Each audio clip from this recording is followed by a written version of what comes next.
In the middle of an early evening downpour yesterday, hundreds gathered to protest against police brutality following the death of George Floyd last week at the hands of the Minneapolis police. This march through the South Brooklyn neighborhood of Sunset Park was one of about a dozen protests across the city just yesterday. And rain and the threat of a pandemic did not keep protesters at home. I have to do something. I can't just stay home and pretend like this isn't happening. Hopefully this brings us closer, stops the violence, especially against people that look like myself and others.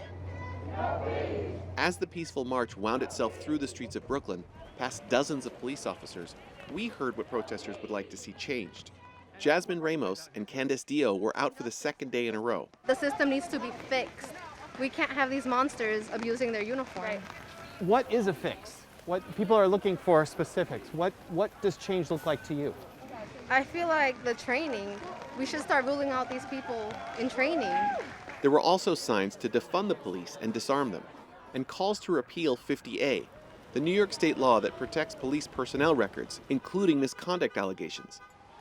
This march ended at the Metropolitan Detention Center, a federal jail where Jamel Floyd, a 35-year-old black man with no relation to George Floyd, died on Wednesday after corrections officers pepper sprayed him.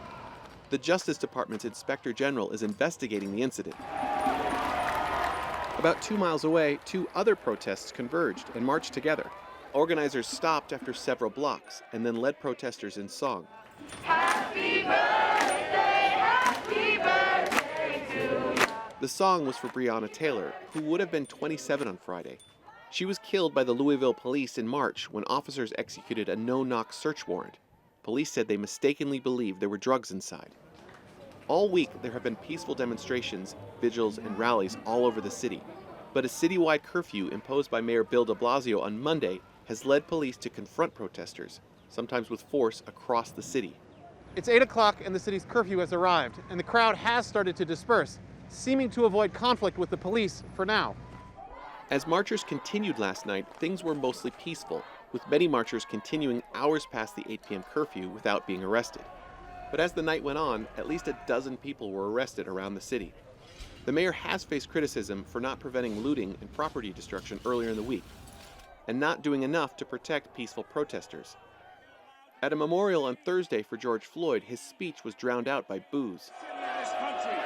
The mayor has pledged the curfew will remain as originally scheduled through the weekend. Christopher Booker joins us now from Brooklyn, New York. Chris, what did you see this morning?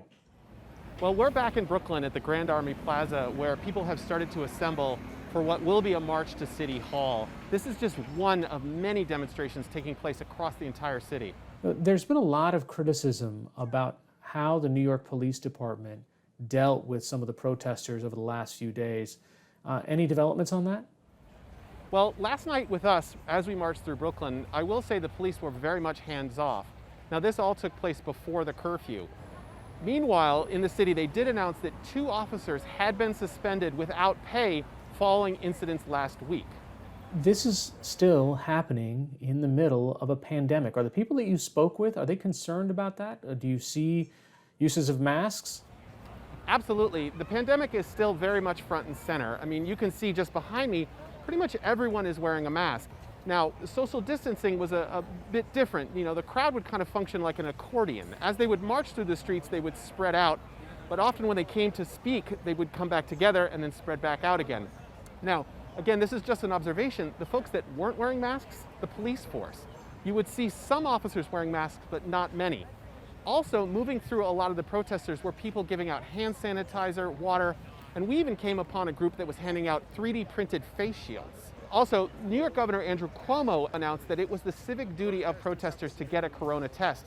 And the state actually expanded the criteria for testing to include people that had attended protests. Christopher Booker joining us from Brooklyn tonight. Thanks so much. Thanks.